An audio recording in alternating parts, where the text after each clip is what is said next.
আপনার হেডফোনটা কানে লাগিয়ে নিন। চারপাশে কেউ আছে কিনা একবার দেখে নিন। আজকের গল্পটা খুব ব্যক্তিগত, অনেকটা আমার নিজের জীবনের একটা অন্ধকার অধ্যায়ের মতো। আমার নাম শ্রেয়া। আমার বাড়ি নদিয়া জেলার এক প্রত্যন্ত গ্রামে। আজ আপনাদের সাথে যে কথাগুলো শেয়ার করব, সেগুলো আমার বুকের ভেতর চাপা পড়েছিল বছরের পর বছর।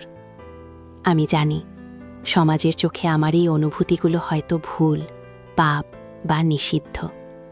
কিন্তু মন বলে কি সবসময় সমাজ বা নীতির কথা শোনে? অনেক সময় এমন কিছু আকর্ষণ জন্ম নেয় যা আমাদের সব যুক্তি, সব বাধা ভেঙে দেয়। আজ আমি তেমনই এক সম্পর্কের গল্প বলতে এসেছি, যা একই ছাদের নিচে থেকেও ছিল গভীরতম এক রহস্য। আমার জীবনের সেই সময়টা ছিল এক অদ্ভুত টানাপোড়েনের। বিয়ে হয়ে এসেছিল এই বাড়িতে বছর 5 আগে। স্বামী কর্মসূত্রে বেশিরভাগ সময়ই বাইরে থাকতেন, ফলে একাকিত্ব ছিল আমার নিত্যসঙ্গী। প্রথম খুব খারাপ লাগত। নতুন পরিবেশ, নতুন মানুষ, বাবা মায়ের আদরের মেয়ে আমি। শ্বশুরবাড়িতে এসে নিজেকে বড্ড একা মনে হতো। আর তখনই ধীরে ধীরে আমার জীবনে প্রবেশ করে আকাশ, আমার দেবর। বয়সে আমার চেয়ে বছর 2 ছোট। আমি যখন এই বাড়িতে আসি, সে তখন সদ্য কলেজ পাশ করে চাকরির চেষ্টা করছে।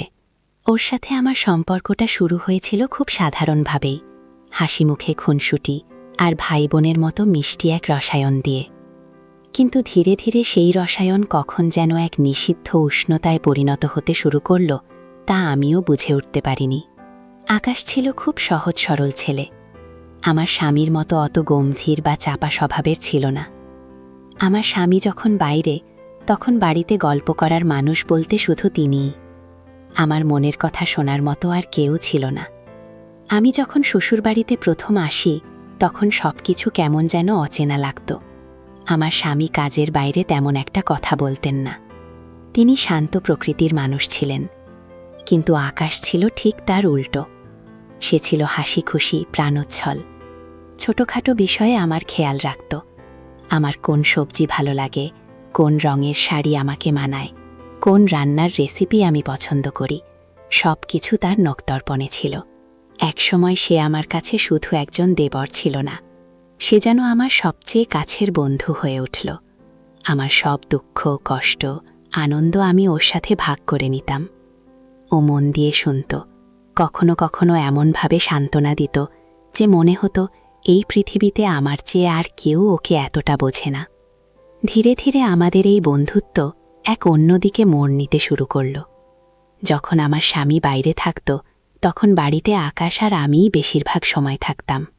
সন্ধ্যের পর বাড়ির সবাই নিজের নিজের ঘরে চলে গেলে আমি আর আকাশ একান্তে বারান্দায় বসে গল্প করতাম।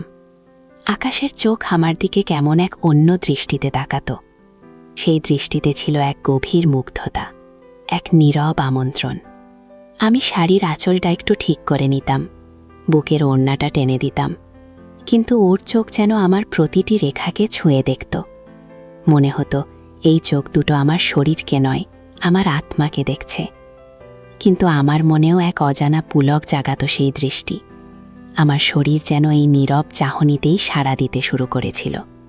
আমি নিজেকে খুব সাবধানে রাখতে চাইতাম, কারণ আমি জানতাম এই সম্পর্কটা কোথায় নিয়ে যেতে পারে, আর সে পরিণতি কত ভয়ঙ্কর হতে পারে।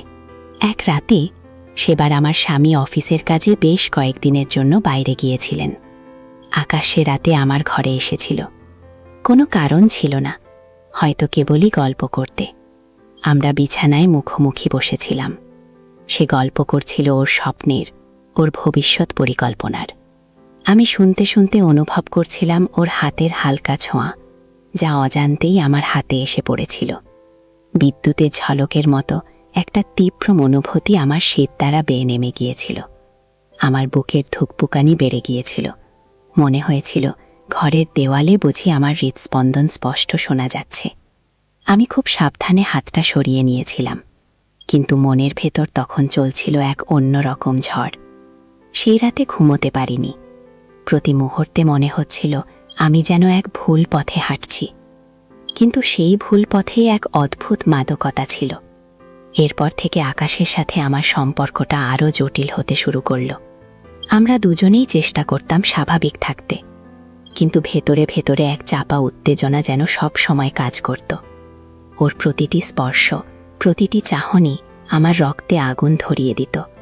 সে আমার মনকে এমনভাবে বশ করে ফেলেছিল যে আমি ওর ছাড়া আর কিছু ভাবতে পারতাম না। আমার স্বামী যখন ফিরে আসত, তখন আমি নিজের মধ্যে এক অপরাধবোধ অনুভব করতাম।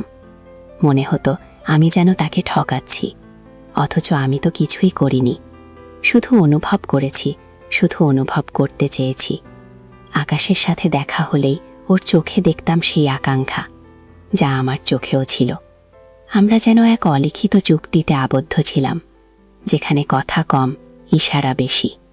আকাশের এই নীরব প্রেম একসময় আমার কাছে মানসিক ব্ল্যাকমেইলের রূপ নিতে শুরু করল। যখনই আমি একটু দূরত্ব তৈরি করতে চাইতাম, সে মনমরা হয়ে যেত। চোখে এক গভীর বিষণ্ণতা নিয়ে আমার দিকে তাকাতো। বলতো, ভাবি, তুমিও যদি আমাকে বুঝতে না পারো তাহলে আর কে বুঝবে? আমার জীবনে তো তুমি ছাড়া আর কেউ নেই। তার এই কথাগুলো আমাকে দুর্বল করে দিত। মনে হতো আমি যদি তাকে প্রত্যাখ্যান করি তাহলে সে খুব কষ্ট পাবে, আর সেই কষ্ট আমি সইতে পারতাম না। এই অনুভূতির জালে আমি নিজেকে আরও জড়িয়ে ফেলছিলাম। আমি জানতাম এটা ঠিক নয়, এটা সমাজের চোখে পাপ, কিন্তু আমার মন যেন কোনো বাধা মানতে চাইছিল না। ওর উপস্থিতি, ওর যত্ন, ও সামান্য স্পর্শ আমার একাকিত্বে ভরিয়ে তুলছিল। স্বামীর অনুপস্থিতিতে ওর ছায়া আমার কাছে এক আশ্রয় হয়ে দাঁড়িয়েছিল, এক নিষিদ্ধ আশ্রয়। এক শীতের রাতে প্রচণ্ড বৃষ্টিতে চারদিক ডুবে গিয়েছিল, বিদ্যুৎ চলে গিয়েছিল। পুরো বাড়িতে যেন এক গা ছমছমে নীরবতা। আমার স্বামী তখনও বাইরে। আমি ভয় পাচ্ছিলাম, আর আকাশ সেটা টের পেয়েছিল। ও তখন আমার কাছে এসে সান্ত্বনা দিচ্ছিল। অন্ধকারে মোমবাতির টিমটিমে আলোয় আমরা পাশাপাশি বসেছিলাম। ওর উষ্ণ নিঃশ্বাস আমার কানের কাছে এসে পড়ছিল, আর আমার সমস্ত শরীর যেন অবশ হয়ে আসছিল। ও আমার হাতটা ধরেছিল। নরম স্পর্শে আমার শিরায় শিরায় এক তীব্র শিহরণ খেলে গিয়েছিল। আমি বাধা দিইনি। মনে হয়েছিল এই মুহূর্তে আর কোনো নিয়ম, কোনো সমাজ, কোনো লোকলজ্জা নেই, শুধু আমি আর আকাশ। ওর হাত আমার কাঁধ থেকে নেমে এসেছিল আমার কোমরের দিকে। আমার বুক দ্রুত ওঠানামা করছিল। সেই মুহূর্তে আমার সমস্ত বিচার বুদ্ধি যেন হারিয়ে গিয়েছিল। আমি নিজেকে ওর হাতে সমর্পণ করতে চেয়েছিলাম, কারণ সেই মুহূর্তে মনে হচ্ছিল ওই আমার একমাত্র আশ্রয়, আমার একাকিত্বের একমাত্র সঙ্গী। কিন্তু ঠিক সেই মুহূর্তেই হঠাৎ আলোর ঝলকানি, বিদ্যুৎ চলে এসেছিল, আর সাথে সাথেই আমাদের বাস্তবতার বোধও ফিরে এলো। ওর হাত সরে গেল, আমার মাথা নিচু হয়ে গেল। দুজনেই যেন স্তম্ভিত। আমরা দুজনেই বুঝতে পারছিলাম আর এক মুহূর্ত হলে কি হতে পারত। সেই রাতের পর থেকে আমাদের মধ্যে এক নতুন নীরবতা জন্ম নিল, এক অলিখিত সীমারেখা তৈরি হল। আমরা দুজনেই সেই রাতের কথা এড়িয়ে চলতাম, কিন্তু মনের গভীরে সেই রাতের অনুভূতিটা যেন এক বিষাক্ত ফলের মতো পাকিয়ে উঠছিল। এই ঘটনাগুলো আমাকে অনেক কিছু শিখিয়েছে। বুঝলাম যে মনের টান অনেক সময় খুব শক্তিশালী হয়, এতটাই শক্তিশালী যে তা সব সামাজিক অনুশাসনকে ভুলিয়ে দিতে চায়। কিন্তু সেই টানের ফল যে কতটা ভয়াবহ হতে পারে সেটা বোঝার ক্ষমতাও আমাদের থাকতে হবে। অনেক সময় আমরা এতটাই একা হয়ে যাই যে সামান্য সহানুভূতি বা আকর্ষণকেও ভালোবাসা ভেবে ভুল করি। আমাদের সমাজে এমন সম্পর্কগুলো সবসময় নিষিদ্ধ, নিন্দনীয়। এসব সম্পর্কের কোনো ভবিষ্যৎ নেই, শুধু আছে কষ্ট আর অনুশোচনা। আমি জানি আমার জীবনে যা ঘটেছে তা হয়তো অনেকের কাছেই অবিশ্বাস্য মনে হবে, কিন্তু আবেগ এমনই এক জিনিস যা মানুষকে অন্ধ করে দেয়, বিপথে নিয়ে যায়। আমার এই গল্পটা হয়তো আপনাদের কাছে একটা সতর্কবার্তা। জীবনে এমন অনেক মুহূর্ত আসে যখন আমরা মানসিক বা শারীরিক দুর্বলতার কারণে এমন কোনো সম্পর্কের দিকে ঝুঁকতে চাই যা আমাদের সবকিছু নষ্ট করে দিতে পারে। কিন্তু আমাদের নিজেদের প্রতি কঠোর হতে হবে, নিজেদের সীমানাকে চিনতে হবে। মনে রাখতে হবে আবেগের প্রচেয়েও বিবেকের স্থান সবার উপরে।